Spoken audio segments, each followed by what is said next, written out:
All right, good morning. Welcome back after a restful reading week, hopefully. I know I slept most of it, so that was good. Hopefully everyone's done with midterms and everyone's good to go now. So we'll be easing back into it by talking about basic memory allocation and how basically malloc works and you actually get memory from the kernel, because remember, the kernel doesn't really care. It manages memory very, very easily. It just allocates in pages and gives you a whole page, which is like 4 kilobytes. And then you're responsible for doing any other allocations past that. So first, let's talk about different allocation strategies, just as kind of review and make sure we understand what's going on. So static allocation is kind of the simplest strategy. So for example, in your program, you might have like a global variable that says char buffer of 4096. And now we all know that magic number is because that is essentially the size of a page. So how this works is that global memory, whenever your program loads in, the kernel is going to reserve some space in virtual memory for that buffer for you and make sure that it's valid memory that's actually backed by physical memory that you can go ahead and access. And this memory will go ahead and exist as long as your process does, so there's no need to free it. That's why it exists for the entire lifetime of your process. There's no such thing as a free in this case, because the allocation essentially happens whenever the kernel loads your program into memory. So that's the simplest strategy, basically a big old global variable. But often in our programs, you don't know how much memory you're going to use. If you have static allocation, that means it's static. Once you allocate it, you're not getting it back. You can't really free it. You can't ask for more because you're already running the program, so you can't do anything. So dynamic allocation is often required for any real programs. So for example, you only conditionally require memory based off maybe what the user's doing or based off something you're reading from the network or something like that, because static allocations might be wasteful. If you allocate a bunch of memory that you never ever use, then there's no point of actually doing that allocation. Maybe you just want to only allocate it on like a per use basis, and then you need dynamic allocation. Other reasons are you might not know the size of the allocation ahead of time too. So static allocations need to account for the maximum size because you aren't ever going to grow, our buffer before, that's never ever going to grow. That's just allocated when the program loads, that's it. You can't grow it after the fact. So static allocations have to account for the maximum size. So if that buffer represents, I don't know, how big your file can be or something like that, then you have a maximum size of the file that isn't that big. And while there are limits on all computer systems, generally you want to be flexible with the limits and kind of be able to increase the limits if you know you need to. So then the question is, where do you allocate this dynamic allocation? And we all kind of know the two main strategies are we either allocate it on the stack or on the heap. So stack allocation, that's what's done for normal variables. So if I just declare in X in a function, that will declare 4 bytes on the stack. And you may not know this, but you can actually allocate stack space yourself if you really want. There's this function called alloc_a that you might not have ever seen before, but essentially that's what the compiler is doing for you. So it will alloc_a instead of malloc, and it just takes how many bytes you need. And essentially, it just increases the size of the stack and gives you a pointer back. So the compiler is going to insert that for you so you don't have to allocate stack space yourself. It's kind of one of the reasons that people actually use C as opposed to just assembly, just because it's nicer to you for using the stack. So the deal with alloc_a, you'll realize that there's no free for alloc_a. We've never freed our variables in C at all. So whenever the function that the alloc_a called returns, it frees all the memory. So it just resets the stack pointer back and all that memory can be reused again. So all it does is restore the previous stack pointer, and now that address is no longer valid. It's essentially freed for you. And the nice thing about it is no matter how many times you alloc A in a function, you only have to reset the stack pointer once to get rid of all the allocations. So it's also nice and fast. But this also won't work if you try and use the memory after returning. So say we had a function that kind of looked like this. If we just had like a function that returned an int pointer and we called it foo, well, a silly thing we could do is declare space for an integer x, and then we could return the address of x. So this is going to be a very bad thing to do. It's going to compile and be fine, but we know that the space for x, it would alloc A whenever it enters the function, and when it returns and leaves the function, it's essentially freed, and it gives you a pointer to x now that is freed, so that's now pointing at invalid memory. And if you use the pointer returned by foo, you would have no guarantees what would happen. Essentially, it's going to just, if you modify it, it's going to replace some random stack variables. So this is pretty much the equivalent of doing something we already know we shouldn't do. If we had a pointer to x and we malloced it, and then we freed it, well, if we did something like that, we would actually probably get a seg fault, or something bad would happen. So that's like a use after free. So you can also do that with stacks, but it's just harder, but it's just something you never want to do. Okay, so any questions about that? Hopefully kind of C review. Oops. Okay, so we've all used dynamic allocation before too, so these are the malloc family of functions. So this is kind of the more flexible way to use memory, and also the more difficult to get right due to all the seg faults we've been seeing. So because of this, you have to manage your lifetime of your pointers. So whenever you malloc something, you have to free it at some point, and you have to call free on it exactly once. So if you call free on it twice, that's invalid. If you never free it, you're just wasting memory. So on top of this, so today we'll be talking about the actual implementation of malloc. So there's kind of a new concern. The concern about that is fragmentation, which we kind of touched on before, which is essentially just wasted memory. So this is a unique issue if you're doing dynamic allocation, because we're allocating memory in different size contiguous blocks. So whatever size you give to malloc, you're getting all that memory contiguous, and you can essentially ask malloc for any size you want. So they're all going to be very, very different sizes. And if you're malloc, you have no idea when the user is going to free it ever. So you can't, compaction is like if you try to compact if you had a bunch of fragmentation, so you declared you malloced a bunch of memory, and then say you freed like every other pointer, then you'd have kind of holes in there and wasted memory. And what you would like to be able to do is just kind of compact that, kind of just move everything so you get rid of all the holes, but you can't do that because you gave a pointer to the program and they have to access that memory through that pointer, and they won't be able to update that pointer unless you go through like a layer of indirection. So something like Java will be able to do compaction because Java doesn't let you deal with pointers, so it could do this, but of course another layer of indirection is slow, so Java is also slow. So what a fragment is just a small contiguous block of memory that cannot handle an allocation. So you can think of it as just a hole that wasted space.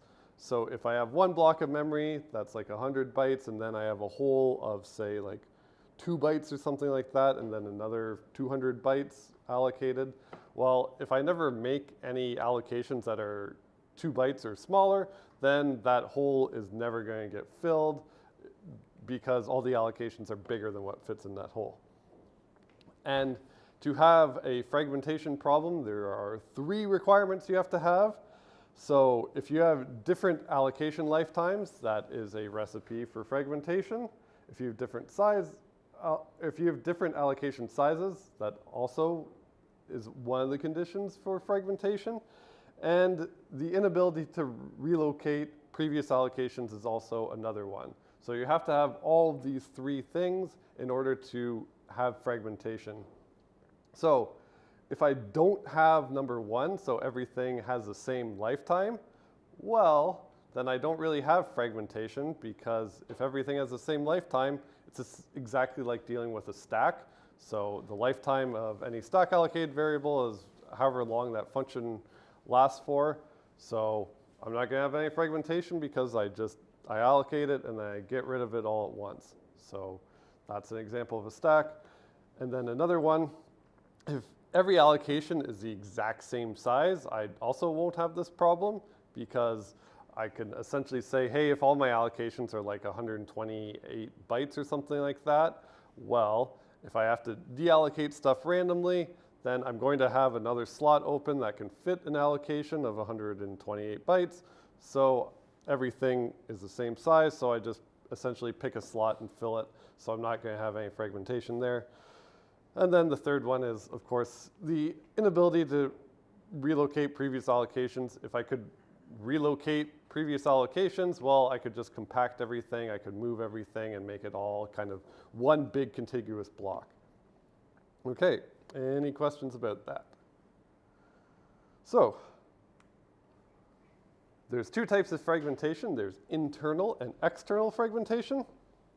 So generally, when you talk about fragmentation, you argue in terms of blocks that you use to fulfill the allocation. So external fragmentation occurs when you allocate different size blocks, so there's no room for an allocation between the blocks. So in this example, this big block is the whole size of memory you can deal with, and the red blocks are the allocated memory. So I have a gap between those 2 red blocks, and if all my allocations are bigger than that block, then I'll never be able to fill it. It's essentially just wasted space. And then the other flip side is internal fragmentation, and that only occurs, some memory allocators will allocate fixed size blocks that might be bigger than the actual request. So that's wasted space within the block that the allocator is essentially managing. So for example, hey, I could say, oh, I'm not going to deal with fragmentation because each of these big blocks here, so at the bottom there's 2 blocks that the allocator manages. So say they were, I don't know, like 64 bytes, and then the user is doing like a 40 byte allocation and a 10 byte allocation. Well, the memory allocator might just allocate 2 64 byte chunks of memory, and then internally the program doesn't actually use that entire block. It uses like 40 bytes and 10 bytes or something like that. So the wasted space within that block that the allocator cares about is internal fragmentation. Okay, so as our goal for memory allocators, one of our goals at least is to minimize fragmentation. So it's just wasted space. We should prevent that and allow programs to use as close to possible the most amount of memory we have in our system. So we want to reduce all these holes or blocks, in between memory. If we have holes, and generally, if you do have a hole, one of your strategies could be, well, if I have a hole, I'll keep it as large as possible, and then that hole is actually not really wasted. I can just use that hole for allocations. So I want to keep allocating memory without wasting any space. So the allocator implementations usually just use a free list. So operating systems tend to like linked lists. So they keep track of free blocks of memory by essentially chaining them together as a big linked list. And then you need to handle a request of any size. So for an allocation, generally you'll choose a block big enough for that request, remove it from the free list, and give the user that allocation. And then for deallocation, you would add that block to the free list, and now it can be reused again. And if it's adjacent to another block, well then I can merge them and I have more free memory because it's all contiguous. So there's 3 general strategies if you're doing kind of heap allocation using this method. There is best fit, which is choose the smallest block that can satisfy the request. So the idea here is I'm picking, if there's a hole in memory, I try and a request comes in, I try to pick the block that best matches it. So of course, because I'm looking through the free list, every time an allocation happens, I'm looking through every element of the free list, which is kind of slow. I have to look at every element to see what the best fit is. Unless there's this exact match, because then you're not going to do any better, so you may as well just do the allocation there. So there's an end early condition, but you might not hit it that often. Then worst fit seems like a worse idea, but we'll explore that a little bit. And the idea between worst fit is, well, I'll just choose the largest block, which has the most leftover space. And again, this also has to search through the list. While if I didn't want to do all this searching stuff, the strategy I could use is just first fit. So choose the first block that satisfies the request and just use that. So let's go through an example. If we're allocating using best fit. So at the top there, I have a red allocation, a blue allocation, and then the blocks with the blank background and number are free blocks, and the number is essentially how many bytes that block is. So in my big block of memory that my allocator is managing, I have a red allocation, blue allocation, and then a free 100 byte block, and then a free 60 byte block. So if a user requests an allocation of 40 bytes, I have to pick a place to do this allocation, and if I'm doing best fit, where should I do this allocation? In what? 60. Yeah, so this is best fit. So I have 2 choices. I can either put it in the 100 or put it in the 60. If I do best fit, it's the closest size that can actually fit my allocation. So 60 is a closer fit than 100. So I would allocate there and then split that off. So that's 60. I'm using 40 of it for the request, and now there's 20 bytes left over. So now I have a purple allocation of 60 bytes. Where do I allocate that? 100. I can't put it in 20 because it's too big, so I put it in 100. So now I have a 40 byte block and a 20 byte block, so now a pink allocation comes in of 60 bytes, and I'm screwed at this point. So I have 60 bytes of free memory, but it's not contiguous, so I can't actually do the allocation. So I have, okay, the helicopter is landing on the building or something. I don't know. So I have enough bytes to do the allocation, but because of fragmentation, I can't actually satisfy the request because the next block doesn't fit anywhere. Wow, that's really annoying. Oh, is that jackhammering or a helicopter? Jackhammering. Jackhammering. Yeah, jackhammering downstairs. Perfect time to do it.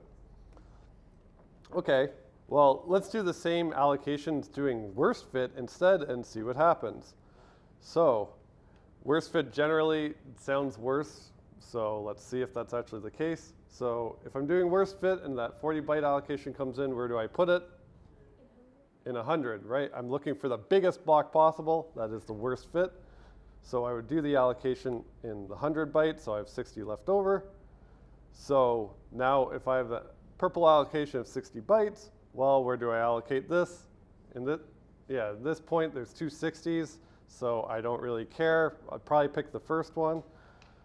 So now I have 60 bytes left over, and now if I have another 60 byte allocation, well, this fits exactly in the remaining space. So in this case, worst fit was actually better because I could use all my space. So just because it has the name worst fit doesn't actually mean it's worse. In some cases, but not all cases, it sometimes works actually better. But both best fit and worst fit are both really slow. And if you simulate this with different size allocations, if you look at best fit, It tends to leave very large holes and very tiny holes, and the small holes might be just complete fragmentation that you might not ever use, and they'll kind of be completely useless. And then worst fit, simulation says it's the worst in terms of storage utilization after all, if you actually simulate it a bunch of times. But they're both really, really slow because they have to scan the free list in its entirety. And first fit, in addition to being much easier to implement and much faster because it doesn't have to scan through everything, it also tends to kind of leave average size holes and actually work pretty well, which kind of works out in our favor. Okay, so because I cut this one short because no one was here on last Thursday's lecture, so we'll go over page tables, and if you have any more questions on page tables, I hope, well, get out of your system today, because isn't there a quiz this week? I think so. No, it's not, it's next week. Okay, whew. But page tables will be on it, and hopefully we'll go over it again. So if you're the kernel, or like you don't have a C standard library, you have to implement your own memory allocations. We'll see more allocation strategies that the kernel actually uses today, because it doesn't actually use any of these strategies. This is more for like malloc and stuff. But the concepts are going to be the same for user space allocation, like malloc and stuff. The kernel just, yeah, remember in terms of the kernel doesn't really care to user space programs. It just allocates some pages and then backs them with actual memory, which are done through page tables that we'll explore a little bit more. But in terms of memory allocations, there's static and dynamic allocations. And then for dynamic allocations, we have fragmentation being our big concern. Because dynamic allocation just returns big blocks of memory, and then fragmentation between blocks that the memory allocator is managing is called external fragmentation, and fragmentation within the blocks of memory the allocator is managing is called internal fragmentation. And there's three general allocation strategies for different sized allocations. We saw best fit, worst fit, and first fit. So let's go over the page tables. Oops. All right, so no one was really here last lecture on Thursday. So the hardest thing is probably the multi-level page table thing. So, oh my God, that jackhammering is great. So we have a multi-level page table here. So I have 3 levels of page tables. So there's a level 2, level 1, level 0. This is going to use SV39. So there is a 39-bit virtual address, and then a 39-bit virtual address that translates to like a 56-bit physical address, but that doesn't really matter. So we have 3 levels of page tables because our page table entry size is 8 bytes, and our page size is just 4 kilobytes. So in this, I essentially wrote a simulator for the MMU that uses the page tables. So in this, we allocate a level 2 page table, and allocate page table just returns a page. It doesn't do anything that's special. So it allocates a page, and we're going to use it as our level 2 page table.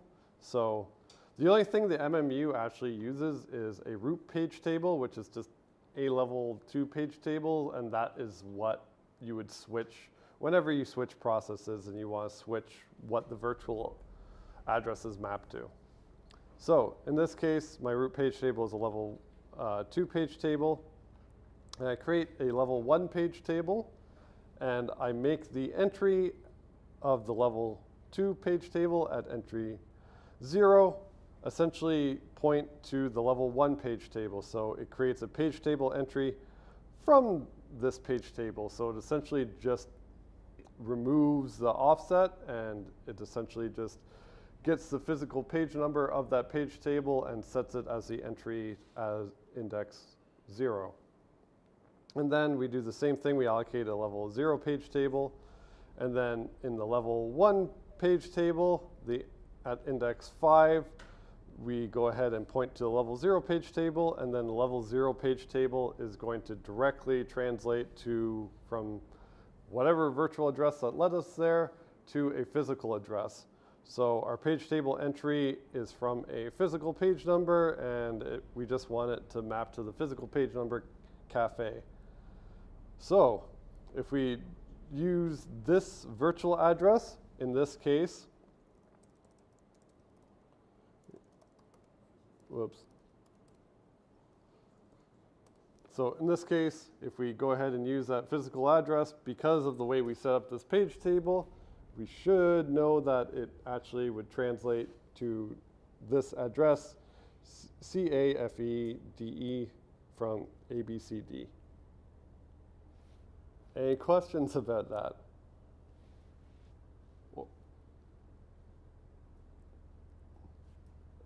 Okay, let's see how well we know stuff then. So what about if I make the address like that? If I change the F to an E,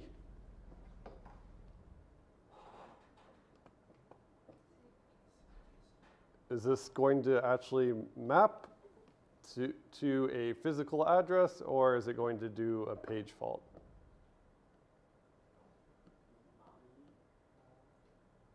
It's good?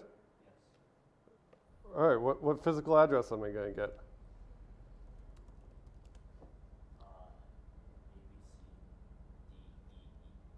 So that's my virtual address.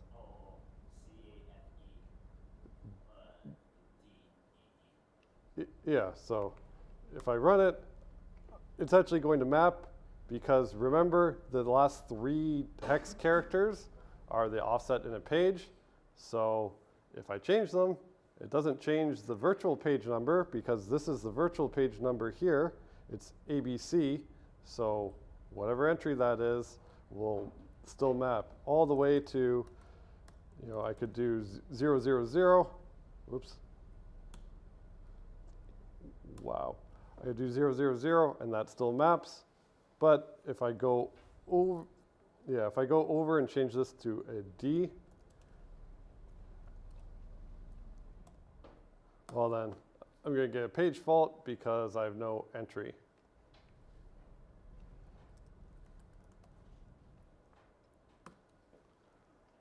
All right, any other questions about page tables, or why some of the magic numbers are here? Or do we all know why I used all the numbers that I did?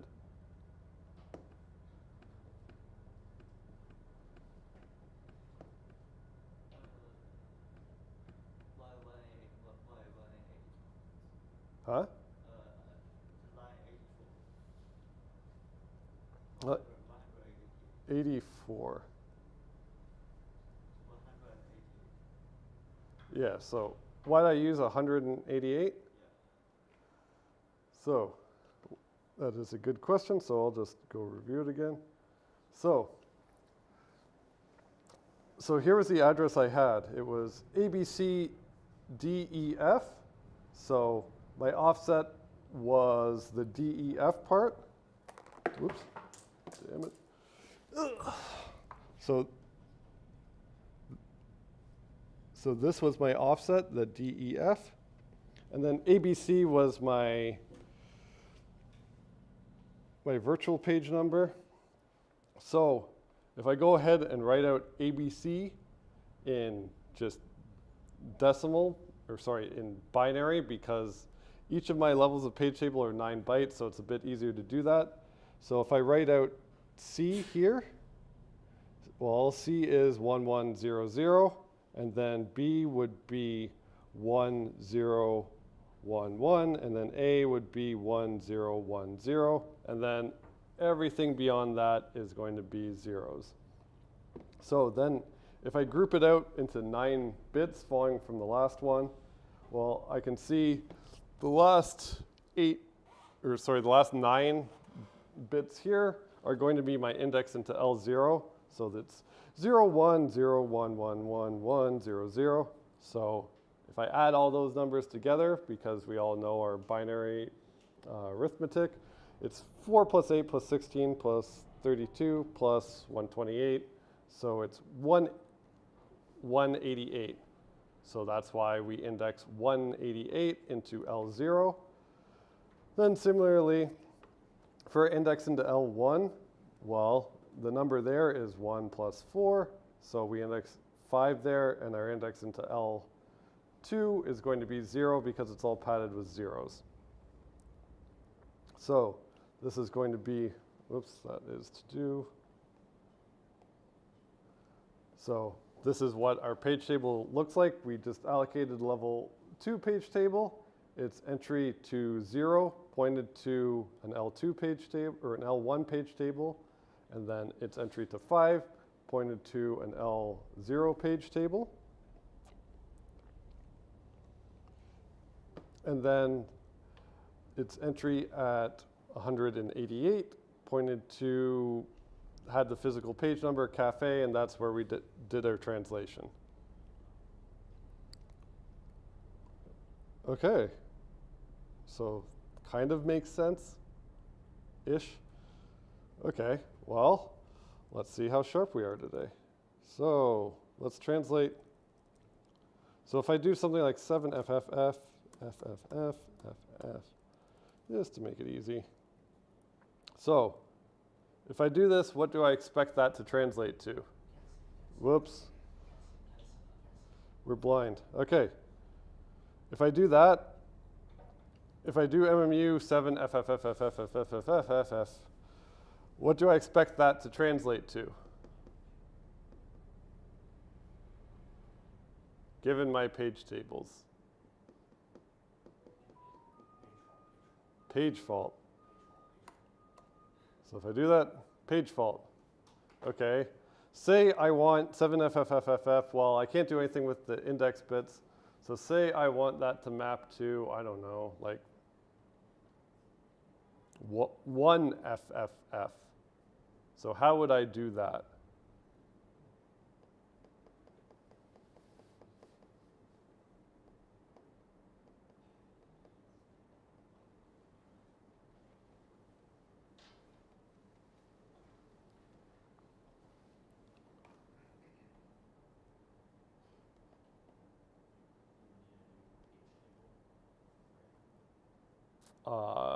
I would need a new page table. Which page table would I need?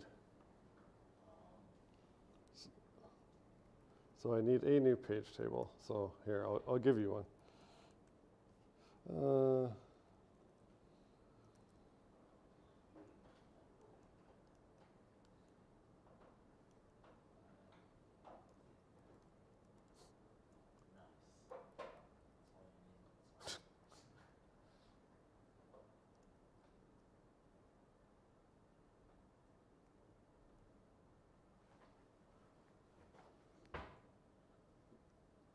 All I would need is a new page table, and I'm done.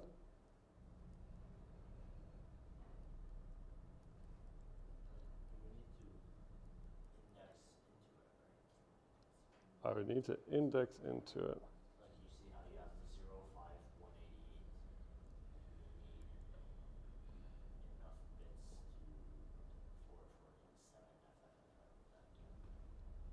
188. You need enough bits for 7FFFF. I need enough bits for 7FFFFF. Okay, so if we were to translate, let's step back. So if we were to translate 7FFFFFF, 1, 2, 3, 1, 2, 3, F. How would I actually translate that? What would the steps I would use if I had, a 39-bit virtual address?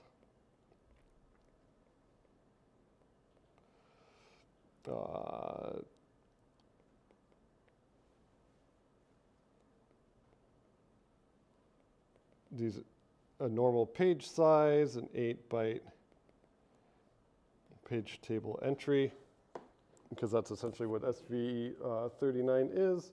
So how would I go about translating this, even if I didn't know how many levels of page tables there are? Well, the last 3 are Yeah, so the last three are going to be the offset because it's to the 20 or to the 12. So each hex digit or each hex character is going to be 4 bits. So the last three, that's 12 bits. So I don't have to translate that. That's the offset. Okay. So how many levels of page tables do I have for this?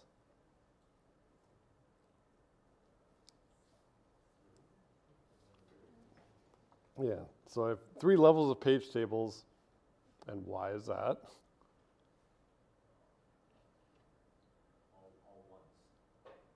All ones.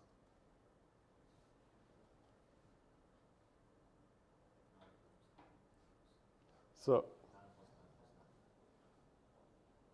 yeah, so the number of entries.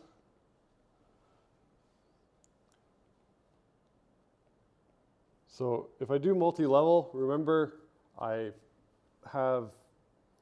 fill an entire page with page table entries, so I can figure out how many of those I actually need.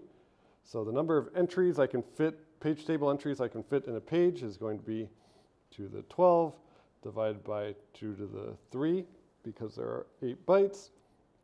So there are going to be 2 to the 9 entries in a page. So my index bits. So within a page, within a page that represents a page table that fits on a page, well, I'm going to need 9 index bits because that's however many I need.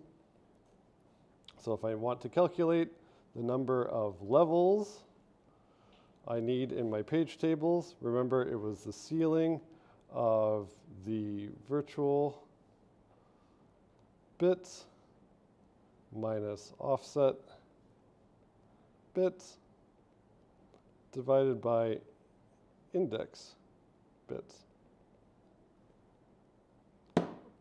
Well, in this case, this is even if we forgot what SV39 was, so, and we're deriving it. So the number of virtual bits was 39 because that was from the question. And then the offset bits, well, that's from the page size. That is 12 because each page is 4 kilobytes. So that's minus 39 minus 12 divided by the number of index bits, which we found was 9, and then ceiling of that. So in this case, it's actually kind of nice because it's 27 divided by 9. So we don't really have to take the ceiling of that because that gives us a nice 3 levels. And then you can see why they picked the number 39 bits. So we have 9 bits for an index. We're going to have 3 levels of page tables. So our address would look like L2, L1, L0, and then offset. So this would be 9 bits, 12 bits, 9 bits, 9 bits. And we can double check because 12 plus 9 plus 9 plus 9, that's our 39-bit virtual address. So 7 FFFFF, that is 39 ones in a row. So if I have 39 ones in a row, well, it would be 9 ones here, 9 ones here. This isn't an accurate number of ones because I don't want to write them all out. But so what are 9 bits of ones in decimals so we can actually read it? 512, 511, 511. So in this case, for my big virtual address of 7FFF, well, in the level 2 page table, it's going to look at the 511th entry. Then in level 1, it's going to look at the 511th entry. And then at level 0, it's going to look at the 511th entry. So what is happening and why we generate a page fault is right now we have our level 2 page table. And in our level 2 page table, so this is what we were doing before. In our level 2 page table, it would go look for slot 511. There's nothing there, so it's a page fault. There's no valid entry there. So we need to make a valid entry there. So that's where we have the new page table come in. And that should be a new L1 page table because we only have one L2 page table. It's already there. That's our root page table. We don't have to make another one unless we were like switching processes or something. We wanted to make a new address space. So we could just call it some creative name like L2 page table 2.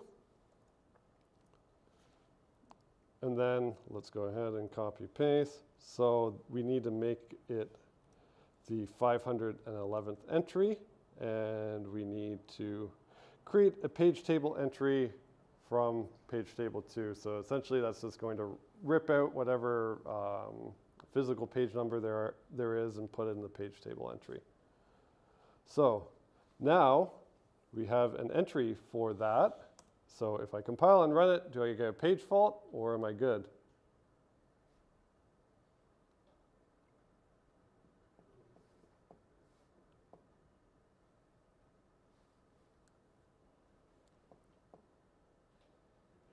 We're good?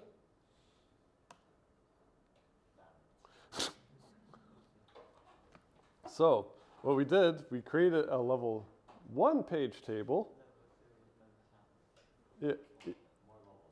Yeah, we need more levels. So there's an entry in the level 2 page table that points to the level 1, but in the level 1 page table, we just kind of made it. Which one is it? This one? We just kind of made it. And we didn't do anything with it. We didn't give it any entries. It's just full of invalids. So it would look up, first it would look up, 511 in the L1 page or L2 page table. It would get the L1 page table, then it would look up 511 again in that, and then that's not going to have an entry. So we need another page table.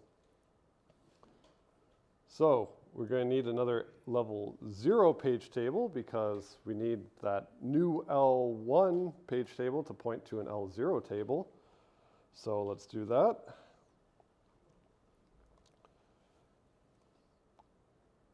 And then we have to make sure to actually create an index in our new L1 page table. That would be at 511. And then that should point to our new L2 page table.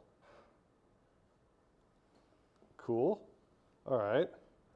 So if I compile and run it again, page fault, or am I all good?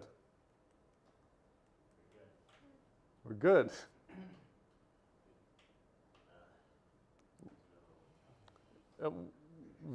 So for anyone that said we're all good, what address were you expecting?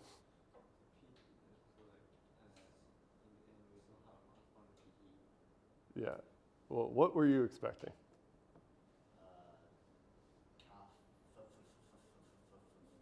Oh, you were expecting kafa. Yeah, and then a bunch of Fs. So we wouldn't have kafa because essentially the page table entry we have is to translate this virtual page number into a physical page number, and this is the virtual page number we're trying to translate now. So it's going to look at completely different index bits than it would if it's trying to translate the ABC. So what do I need to do to finish my journey?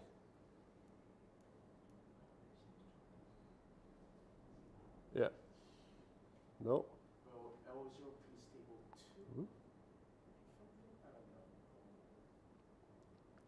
don't know. Okay, so in my L2 page table, I didn't need to make another one because remember what we said before. In here, well, first thing it's going to do, look at the L2 page table, look at entry 511, then use that as the L1 page table, then look at 511, then look for the L0 page table, then look at entry 511, and then it's going to do the actual translation there. So then it's going to just get the physical page number and actually do the translation there. So where we're at in our code is we have our L2 page table, and then that L2 page table at entry 511 points to our new L1 page table, which is good. And in our new L1 page table, which was L1 page table 2, it has an entry at 511, which is good, which points to an L0 page table called L0 page table 2. And now it would get that, go to the L0 page table and look at entry 511. And what's there right now? Nothing. So it would page fault. So how do I make it something?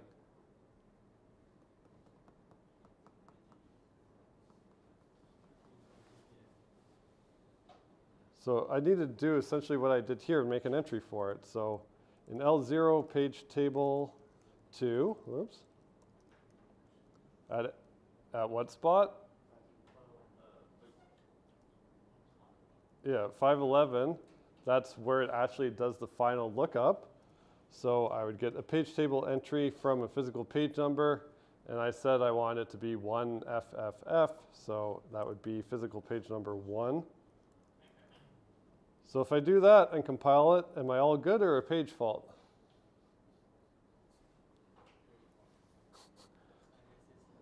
Everyone's scared now. Everyone's page faulting.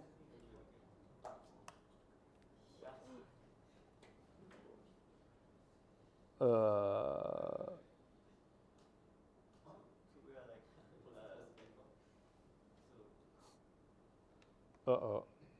Whoops. Uh-oh. So, why that page fault? That was a good question because it shouldn't have. I have a typo. Right, this is page table. Oh no, page table 1. Page table 2. Page table 2. Crap.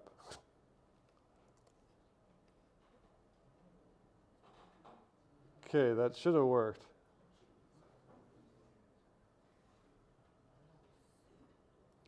Anyone point out the stupid thing I did, because I probably did something stupid.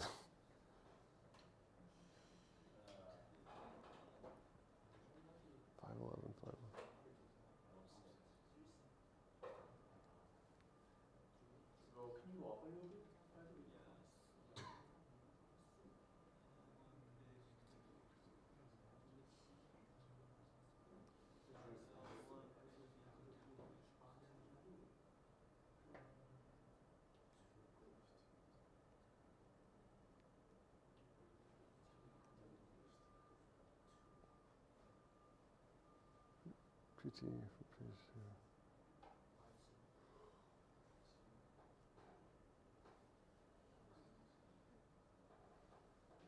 No one find anything weird yet? Page table 2. Do you have to make another page table for like L2? There's no typo. Huh? Typo somewhere. So I don't make another L2 page table because there's only be one.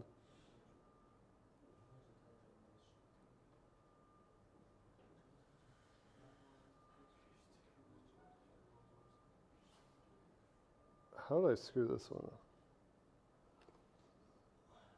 Did I screw up the address? Did I miss an F? Oh, there. I screwed up an F. Whew! So I messed up an F. So there. It actually works. As long as you type the virtual address correctly. You can't see from here? No. It's not your fault. I'm just blind. I can't afford the losses. All right. So, saved at the last minute. All right. Any questions about that? No? What if there's only 8 Fs? If there's only 8 Fs? Like what I had before? What should the entries from level 2 page to level 1? Just change that, right? If there are only 8 Fs. So if there's only 8 Fs, it's going to change the index bits it uses. So I just have to make it map correctly. correctly. So I would just choose different indexes in that case. Like for ABC, I looked at the different indexes. So as long as you can get them, then you can populate them however you want. Yeah. Yeah, and you can also do fun things like, hey, if I want both these virtual addresses to, I don't know, go to the same address. So if I had ABC, FFF, and 7 FFF, if they both had the same physical page number there, then if you translate both of them, they both translate to the same physical address, and then you have overlap, and it's a lot of fun. Well, just remember, pulling for you, we're all in this together.